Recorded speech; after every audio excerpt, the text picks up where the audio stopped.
Welcome back to Philippines Uncut. I'm Buddy Cunana, and tonight's topic is solar power. And a while ago in the first segment, we had Mr. Yan Zhuang, who is the Senior Vice President of Canadian Solar, who gave us a broad overview of what is happening in the solar industry in the world. And now we have Mr. Ian Rogers-Smith, who is Canadian Solar's man on the ground. He's the Regional Sales Manager for Southeast Asia.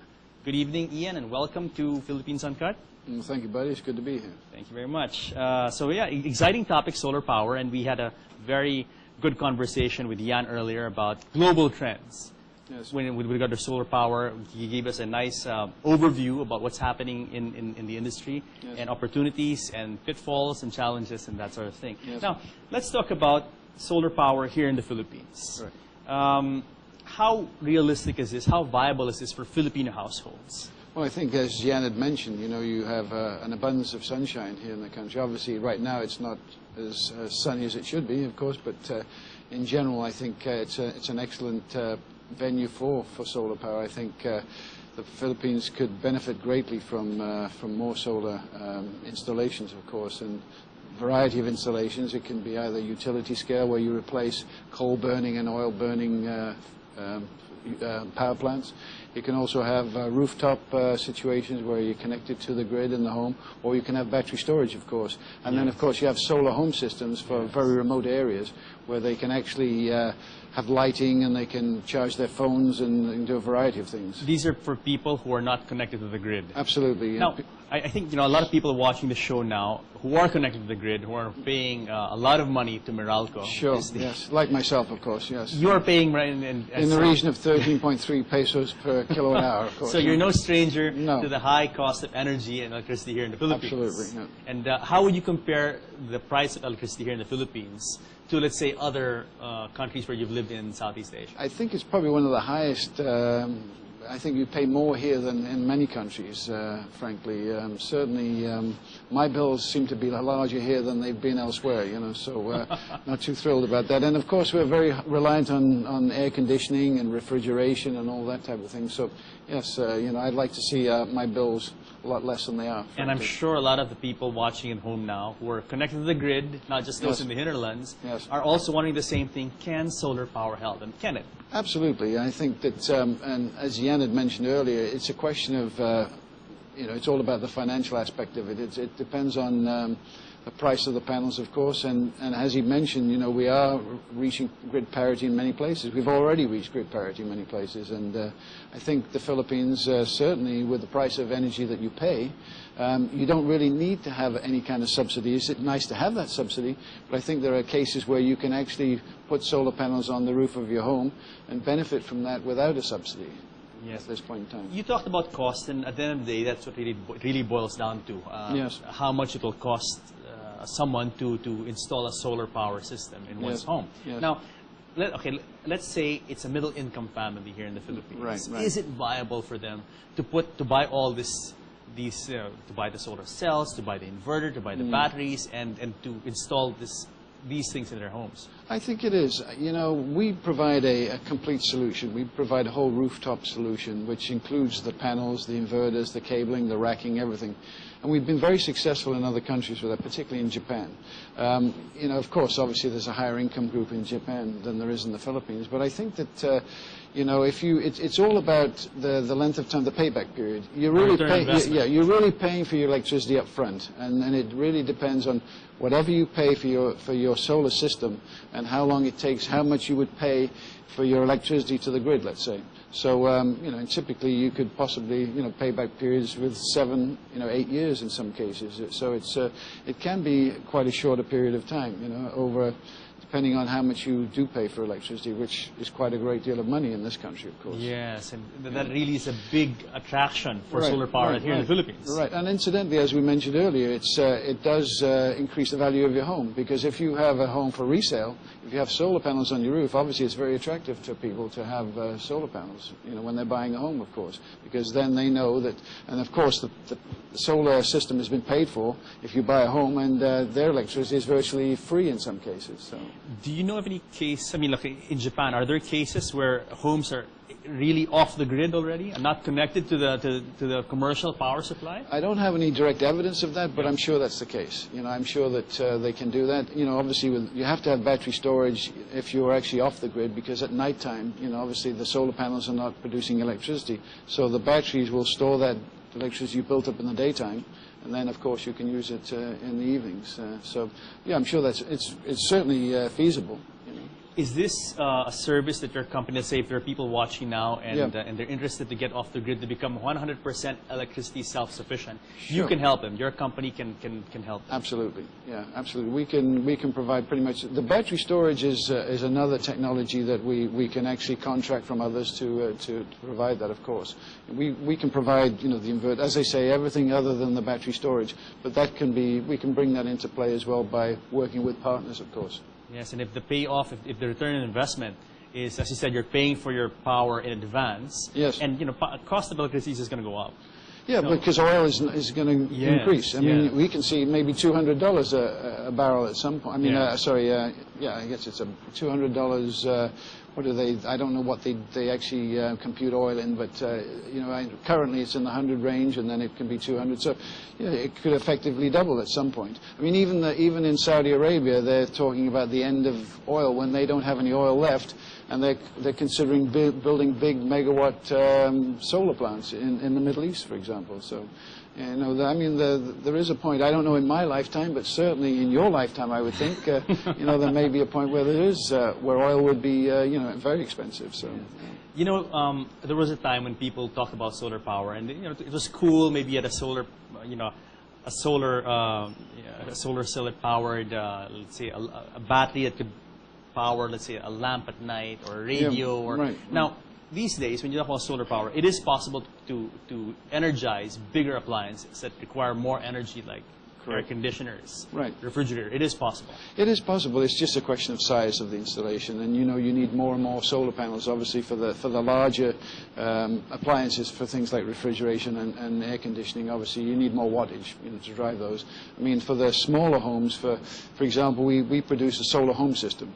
And a solar home system, typically for people in very remote areas, their interest really is more lighting for their children to study, of course, and then maybe they have a mobile phone they want to charge, and maybe they want to listen to the radio. So those are low power eating, if you want, for want of a better, consuming items. So those are things that are easily attainable using a solar home system, of course. No, but I mean, we here in the city, we sometimes don't realize the importance of such basic things to people who live in the hinterlands. Yes, we take it for granted, don't we? Yes. We take it for granted. Light, the ability to charge our mobile phones. But in the countryside, this makes this is a life-changing experience, having light at night. Well, that's right. We're in the business of transforming people's lives, basically. I mean, and for their environment in general. I mean, particularly in those remote areas where there is no grid and there's no electricity. I mean, so when they get electricity, obviously that's a huge change to their lives.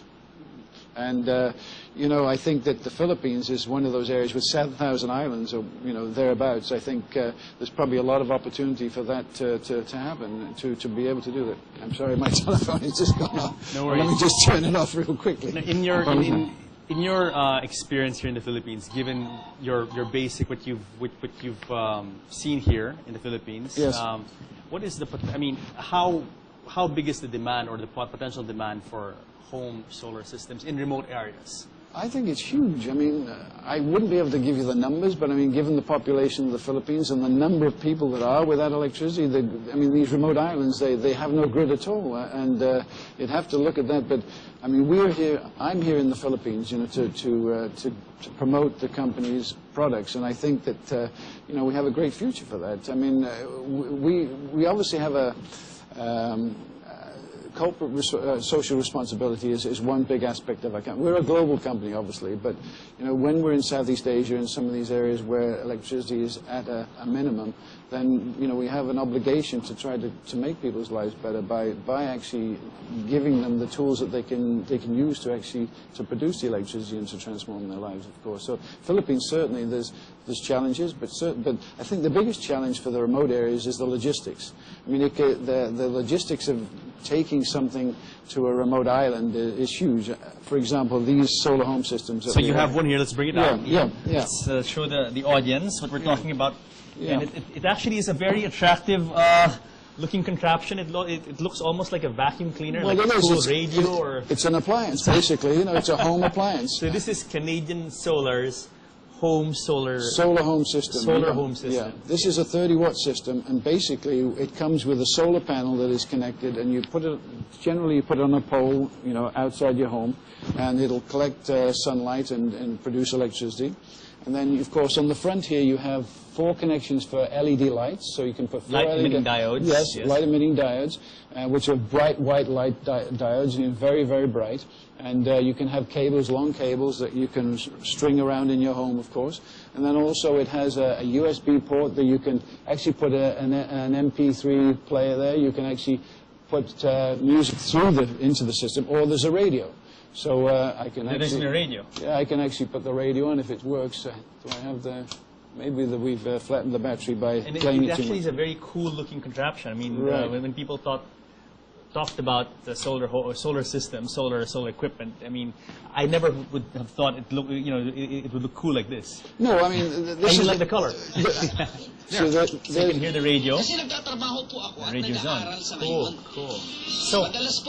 So typically in the provinces where there's no power, yes, if a family had this, they would have, as you said, access to 4 LED lights, correct, enough to power, enough to give decent illumination. Absolutely, to absolutely, yeah. And they can use the USB to power their phone, to charge their phone, and things, and there's even a radio. And there's a radio too, yeah, that's right. So, no, I mean, this is all many of these people want, frankly. I mean, generally, if you've got a bamboo home in the middle of a remote island, you rarely would have a refrigerator. You probably don't have, well, I'm sure you don't have air conditioning. So these are the basics that you would actually need. And everybody has a mobile phone these days, regardless of where you are. And that's probably, there's no landlines, obviously, so mobile phones would be the one form of communication they'd use. And so this would be ideal for charging their phones as well. So. How, in which parts of the country have you already sent these solar systems to? You know, I have a hard time with Philippine names, and but I'll give you an example. They actually fly it to Riau, and then they'll take a pump boat, which is, you know, the bamboo boats. I don't know how to describe it. They got the floats on the side, and then they take it 9 hours in the pump boat to an island. And they could even, at low tide, they may even have to take it out of the pump boat, put it into a smaller boat. When they get to the island, then they have to walk through jungle with maybe an oxen and with these things on the oxen. So I have some wonderful pictures of people whose lives have been transformed by this particular product. And yeah, it's certainly something that I've seen benefit many people in this country already. How much would one of these systems cost? Well, less than $200 typically. Okay. I don't know for sure because, you know, we sell through distribution, and you know, distributors obviously have their pricing, but certainly very affordable for most people. And the government here, I think the Department of Energy has been providing these to these people at, I think, at low cost or even no cost in some cases. So there is a lot of programs by NGOs that are using these. We've actually already distributed over 2,000 of these in the Philippines. Okay. And there are some tenders now by the government for more, and we have every reason to believe that we'll be part of that. And I think this product is going to be a big hit in this country. And this comes with, as you mentioned, it comes with the basic unit. It comes with a solar cell, which you solar mount, panel, a solar panel, which you mount on the roof or on a pole. On a high pole outside your home. Yes, yes. And then it comes with 4 LED lights. It can be configured in many ways, but 4 is a number that we currently can do there. We can do 2 if necessary, which will obviously bring down the price, but 4 is probably the better number for most people. And as I understand, you can even change the color. Absolutely, yeah. You can. We've made them in purple. We've made them in lime green. You know, so for example, in Thailand, yellow is one party. So we don't want to be partial to one company. So you know, red and yellow in Thailand, as you know. So we've made the red shirts and the yellow shirts. Sure. Yeah. So we've made them in purple, and we've made them in lime green. Purple. Absolutely, yeah, that's right. Yeah. Very, very wise business strategy. Yeah. Okay, another question. You know, this thing is not only, you know, looking at it and looking at what you can benefit from this thing. Sure. It's not only for people in the hinterlands. You know, we just had several weeks, as I mentioned, of really bad weather, Yes.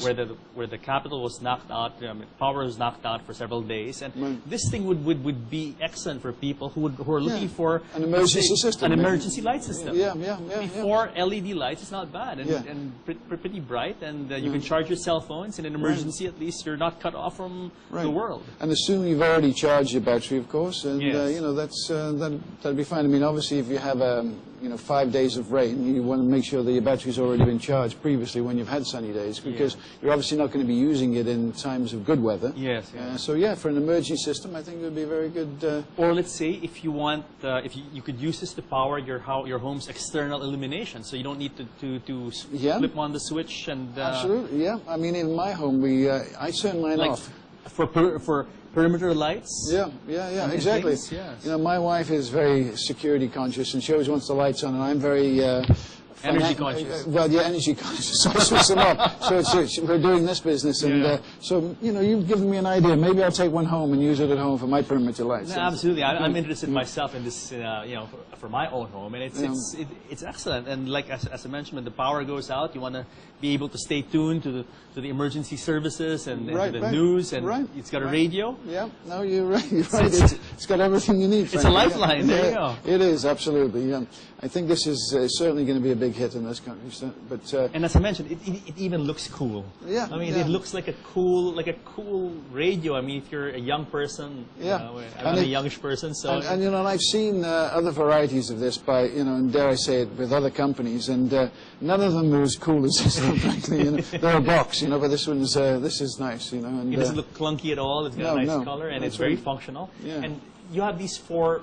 Those are for the different lights, yeah. You switch them on and off, so you can have one on, or you have two on, and so you can conserve the battery if you want, by having just one. And, obviously, if you put one in 4 rooms, or if you have 4 rooms, then you can you switch them on and off as you need them, of course. Excellent. Yeah. Ian, what are the future plans of Canadian Solar for the Philippines, aside from distributing these systems? Well, we're in talks with a number of companies about utility scale. Now the feed-in tariff has been implemented. Many companies now are looking to commercialize and they've submitted the documentation. So we're talking to a lot of the people that are actually considering the utility scale, the 5 and the 10 megawatt systems. Those are very interesting, of course. Then there's the rooftop. We have a company that we're talking to. We're actually going to do a demonstration system on a local bank here in the Philippines, who have many branches that can benefit from the solar system, of course. And I think commercial establishments like malls and what have you, they can certainly benefit from that. They have a lot of roof space, so we want to target those areas, of course. So if you have a lot of roof space, please give me a call, and I'll be happy to give you a quotation for you. Finally, quickly, how can they get in touch with you, people who are interested in They this? can contact me at ianrogersmith@canadiansolar.com. Just drop me an email, and I'll be happy to talk to you and give you all the information you need. Thank you very much, Ian. You're welcome. More power to you and Canadian Solar, and we look buddy. forward to covering your other projects as we move forward with solar power in this country. Thank you very much. Thank you, sir. Nice talking with you. So, guys, I hope you learned a lot about solar power in the Philippines. Join us again next week here in the show, where we talk about what matters to you, because you matter the most. I'll see you next week.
Welcome back to Philippines Uncut. I'm Buddy Kunana, and tonight's topic is overview about what's happening in the industry, yes, and opportunities and pitfalls and challenges and that sort of thing. Yes. Now, let's talk about solar power here in the Philippines. Right.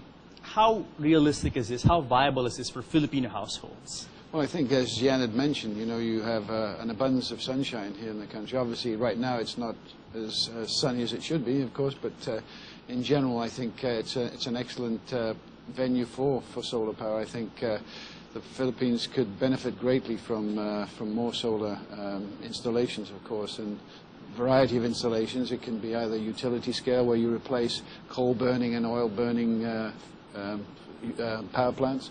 You can also have rooftop situations where you're connected to the grid in the home, or you can have battery storage, of course. And then, of course, you have solar home systems for very remote areas where they can actually have lighting, and they can charge their phones and do a variety of things. These are for people who are not connected to the grid. Absolutely. Now, I think a lot of people watching the show now who are connected to the grid, who are paying a lot of money to Meralco. Sure, yes. Like myself, of course, yes. You are paying right in the region of 13.3 pesos per kilowatt hour, of course. So you're no stranger No. to the high cost of energy and electricity here in the Philippines. Absolutely, yeah. And how would you compare the price of electricity here in the Philippines to, let's say, other countries where you've lived in Southeast Asia? I think it's probably one of the highest.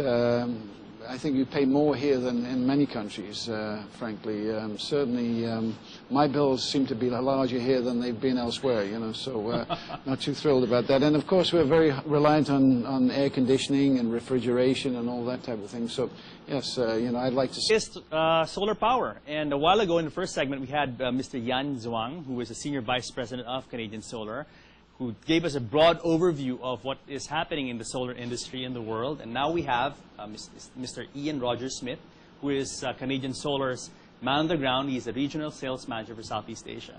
Good evening, Ian, and welcome to Philippines Uncut. Thank you, buddy. It's good to be here. Thank you very much. So yeah, exciting topic, solar power, and we had a very good conversation with Jan earlier about global trends. Yes. With regard to solar power, he gave us a nice